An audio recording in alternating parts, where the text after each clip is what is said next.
Yeah, okay. So thank you, Andre, for the introduction, and thank you to the organizer for this nice conference. So here is the outline of my talk. So first, I will recall some canonical metrics in Kähler geometry, mainly the Kähler-Einstein CSEK, that is in the title, and also will introduce that twisted and coupled version, and also the J equation. Then I will introduce a Futaki type invariant. And then I'll give a brief description of what is called the ruled surfaces, and I will state my main results. And in the last section, I will give a bound for this chain and chain invariant on these ruled surfaces. So, yeah, so suppose M omega is a compact Kähler manifold of complex dimension n. So we denote the Ricci curvature by this notation, Ricci of omega, and the scalar curvature function by R omega. Then you know that first and class of the manifold is given by up to some normalization 1 by 2 pi times this class of the Ricci curvature. And you can define the space of Kähler potential with respect to the Kähler form omega that is given by all real valued smooth functions, such that if you define this omega plus IDD bar phi that is greater than 0 means omega phi is a Kähler form.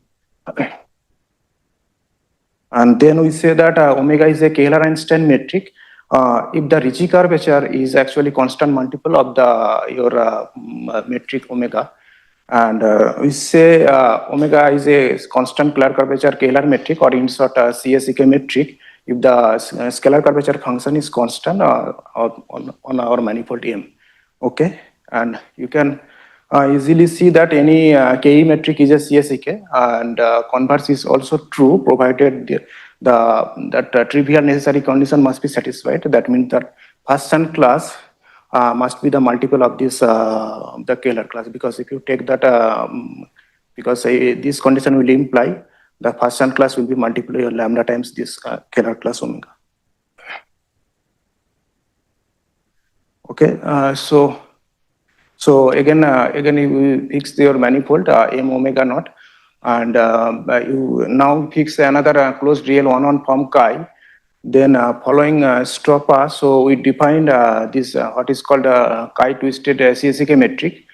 So a metric in your class omega naught is called chi twisted CSEK metric if that scalar curvature function minus this trace function equals to some constant. That constant you basically that averages of this function. I mean, like R underline is average of this, and chi underline average, or in terms of this class. So you can compute this.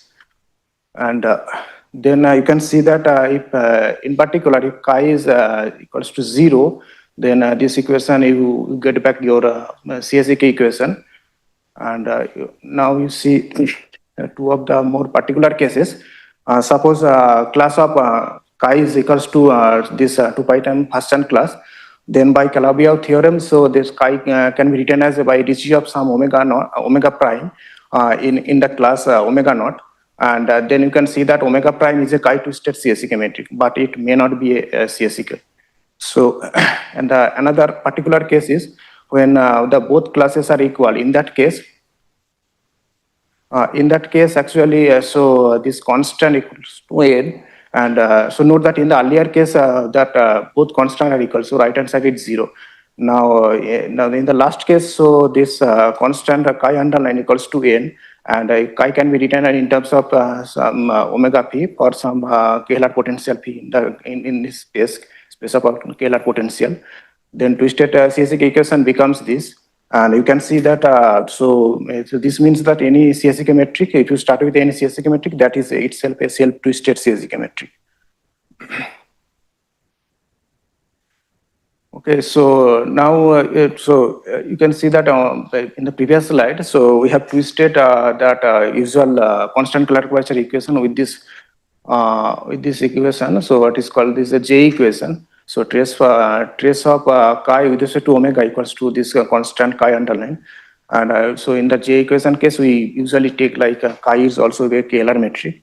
And this equation was introduced in great details by Ved in the Monday.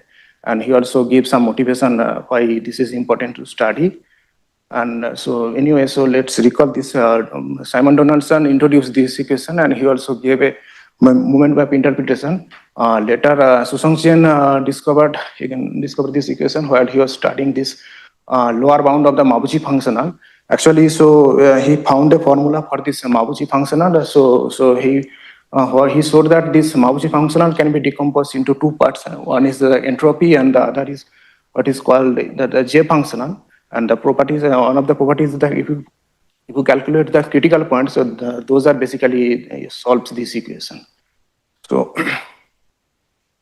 and you can easily see that if suppose this your metric omega solves this J equation, then from the equation this and in the equation twisted CSK equation from the previous slide. So this is a chi-twisted CSK metric if and only it is a CSK metric, but there may exist a scalar metric solving this twisted CS equation, which is neither a CSK metric and nor solves the GA equation. Okay. And so now I will introduce this what is called this coupled CSK equation. Datar and Pingali introduced this coupled CSK equation. So generalizing the previous notion of coupled Kähler state, which was introduced by Hultgren and Whitney-Strom. And so this is defined by this. So you take your n tuple of Kähler metric, and this is called coupled CSK. If the Ricci curvature, all the Ricci curvature are equal, and the second one is kind of like a twisted CSK metric, namely that your first metric omega 1 is a, if you take the sum omega sum, I mean then omega 1 is a omega sum chi-twisted. So omega sum twisted CSK metric, and as before, so omega sum is this omega sum underline is this constant, and if in the particular case, suppose your this 2 pi time first chunk class is your Kähler class, this omega sum, and so in particular you also assume, suppose for simplicity you assume that the manifold is a Fano, and then it is reduced to the coupled Kähler instant. This was introduced by Hultgren and Whitney-Strom, and so basically both the equation are reduced to a single equation, mainly that all the Ricci equal, and Ricci curvature also equals to this sum omega 1 to omega n. Okay.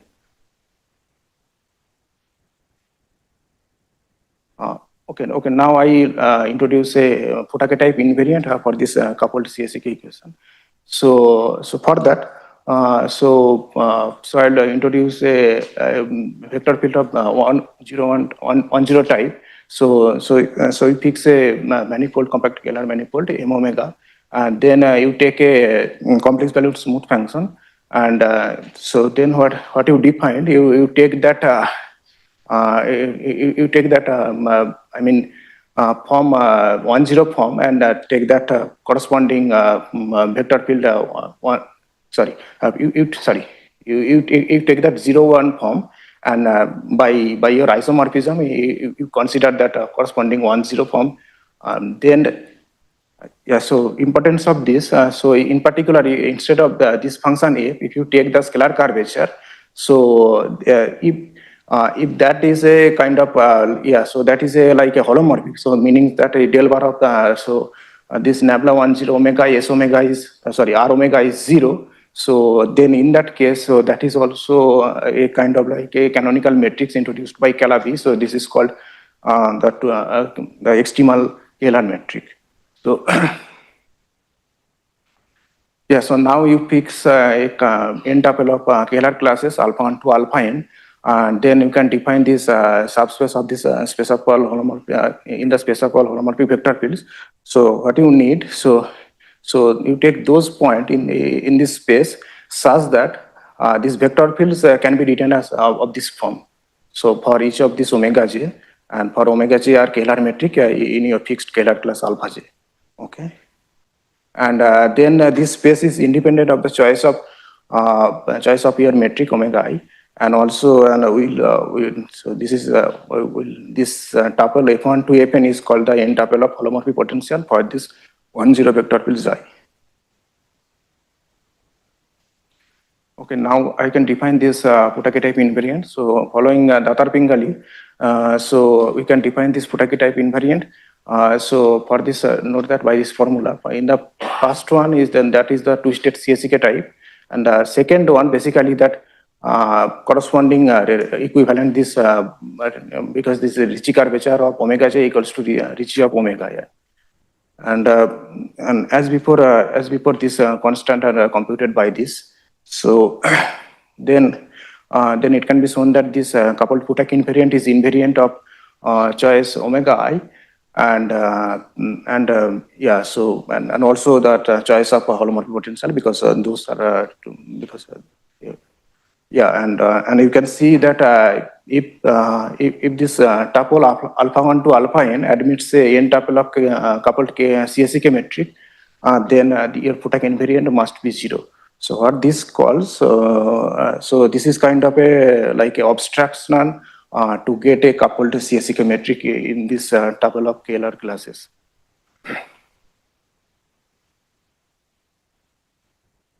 Yeah, so now I briefly describe what is called the ruled surfaces, and yeah, so for that, so you fix a genus 2 Riemann surface sigma, and with a scalar metric omega, and with the constant scalar curvature. So by normalizing by -2, and then you consider a degree -1 line holomorphic line bundle over the Riemann surface, and you and equipped with a Hermitian matrix H such that corresponding this Chan curvature form, which is defined by this, equals to your minus of omega sigma. Okay, so then what you do? So you consider the trivial line bundle O, and that's your degree -1 line bundle. You consider the direction and take the projectivization. So you get a complex surface. So this kind of surfaces is called ruled surfaces. And also this is a particular example of pseudo-Hirzebruch surfaces, because you can, for pseudo-Hirzebruch, so I fix the genus 2, so you can consider genus G greater or equals to 2, and then we have some so kind of infinity divisor, so you can so you can draw the picture. So on the above, so you have this infinity divisor d infinity, and on the below you have d naught, so that is called the zero divisor, and on the vertical you have this what is called this fiber. So then you can describe the scalar cone. So first of all, this fiber and the d infinity that actually generates your second cohomology class, and after that works of this Fuzuki and Lever, Singer, and Ronson Friedman. So then if you one cohomology class is a scalar if this condition are satisfied, and this C, D infinity, and D naught, they also satisfy some intersection theoretic numbers. So using that, we can compute that scalar cone explicitly given by this, by A times C plus B times D infinity, such that both A and B are positive. Okay, so that means you are getting like a first quadrant. If you draw that, draw the graph on the board, and yeah, so this is the first result about this existence of two-state CSEK equation. So so suppose you fix two normalized scalar classes by this one. So you have variable A and variable B, and both are greater than 0 on these ruled surfaces. And if a certain inequality satisfies B greater or equals to this, then there exists a scalar metric in the first class capital omega such that corresponding moment at I will define I'll define this in a moment. Such that so the point is like for this one, so and you can also find a corresponding like a chi, and chi and omega is will be a chi twisted CSEK metric, or where chi is a in a representative in the other class omega b.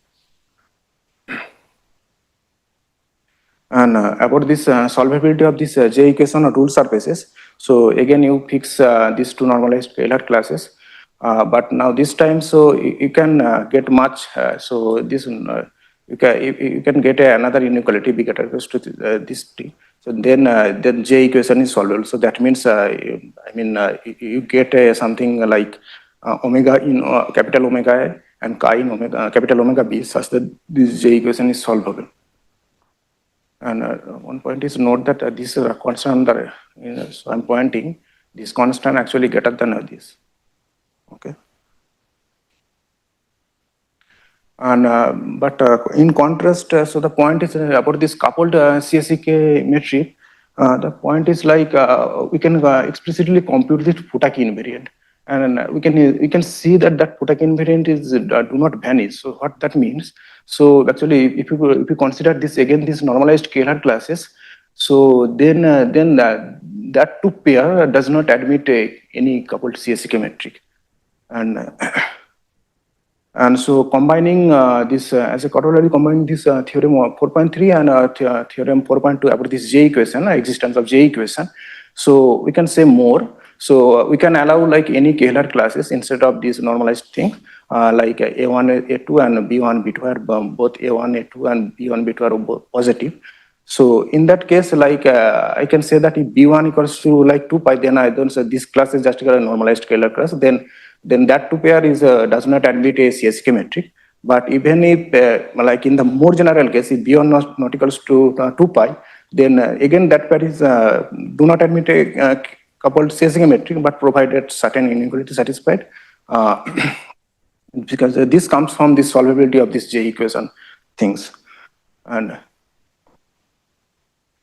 And okay, so now I quickly introduce what is called this momentum profile. So for that, so away from this infinity and zero divisor, so you can consider a fiber-wise norm S, and that is defined by this, where Z being local coordinate in your base Riemann surfaces and omega in the coordinate in the fiber direction, I mean like on L. And then, so by after Calabi and Hornsinger, so you can consider one form of this type, where U is a smooth function on the real line, and then you can see that when U is a strictly convex function, then omega is scalar. So, but again, I have from this divisor, but you have to extend your that metric to your whole manifold, and also must you have to check that scalar metric must be in your desired class omega A. So for that, these two asymptotic conditions must be satisfied, and then you can do the change of variable tau by u prime, and then this phi tau, this will be called the momentum profile, and this phi will be satisfied this boundary condition, and also phi is positive in the interior, and so in general, basically like any smooth function on this closed interval 0 to a, such that it is positive in the interior and satisfy this boundary condition, then that is called momentum profile. The point is like if you throw away one of these, like a phi derivative, then this condition actually you will get a metric, but that will be not smooth. Okay, and so now I'll give a move to this last section. So Susang Chen introduced this continuity path for this CSEK metric, which is defined by this. So what you see that for t equals to 1, for t equals to 1, this is just as a constant curvature equation, and for t equals to 0, you get the J equation. And so and he defined this quantity, what is you consider all t naught, supremum all t naught, such that this equation can be solved up to from 0 to t naught, and he conjectured that this is actually invariant for this class this of chi, and this was later checked by confirmatively by Chen and Cheng, and they also prove this thing. I mean, like this constant can attain that maximum value 1, or equivalently that CSEK equation can be solved if and only the J equation is solved. So the point is like you start at the point t equals to 0, I mean, J equation is solvable, and then you move, and you can see like how much you can go. So and they prove this one. And about this bound, so I have in the rule surfaces. So again, you consider this generalized normalized scalar classes, and then if you consider the bigger the same constant, like in existence of J equation, then I have a bound of this type. Okay, of the changing invariant, or in particular, if you take B equals to A equals to B, then we have this. And so the point is, this constant on the left-hand side, that actually getter equals to half. So what half means, so if you go back, so if you put T equals to half, that is actually the twisted CSEK equation. Yeah, okay. So at time T equals to 0, that is J equation. At time half, this is equals to twisted CSEK, and at time 1, so this is equals to CSEK equation. Okay. So the point is like, so this can go like above half. So if and only this, the other constants are, this, recall that for this one, you have a solution that in my first result. And so here are some selected references. Okay, so thank you for your attention. Questions? Hi. So yes, I was wondering, why do you choose genus 2 exactly? Do you have... So genus 2, I have chosen actually for simplicity. I can do, and actually, so I'm working on that. Yeah, so this can be easily done for a higher, like what is called, I introduced like Hirzebruch surfaces, pseudo-Hirzebruch surfaces. So those are kind of generalization of these ruled surfaces, so that can be done. Yeah. And so, as you probably know, because you quote her work, Christina and Friedman showed that there were some extremal matrix in certain classes of the ruled surface, Keter class. And this is a way to show that there is no CSEK metric when there's an extremal metric, which is not CSEK. There's yeah. So that's actually a good point. So the point is, yeah. So these classes, these are the kind of one of the kind of classes. These classes actually do not admit a CSEK metric. Okay, but so I also introduce a kind of extremal metric. Okay, so so there is a kind of a like for A up to kind of like a 17. So these classes will admit a extremal metric, but beyond 17, so like your manifold start kind of breaking, so you do not get that extremal metric. So this kind of things. So yeah, so the point is like you do not have a CSEK metric, but still, and also I have seen, yeah, I saw that this equation do not have a coupled CSEK metric, but you can get a twisted CSEK metric provided certain inequality is satisfied. Yeah. So as you approach the maximum time that you can continue along the continuity method, do you know what singularities are developing for the metric? Yeah, that is a good question, but I have to think about this. Yes, Sekedi has a paper where he considers, from like 20 years ago, where he considers... It's so cool. Sekedi has a where he considers something similar, and he shows that in some sense, some projective bundles are kind of splitting up. So that 2011, right? So yes, some time ago. More questions? Then let's thank Ramesh again.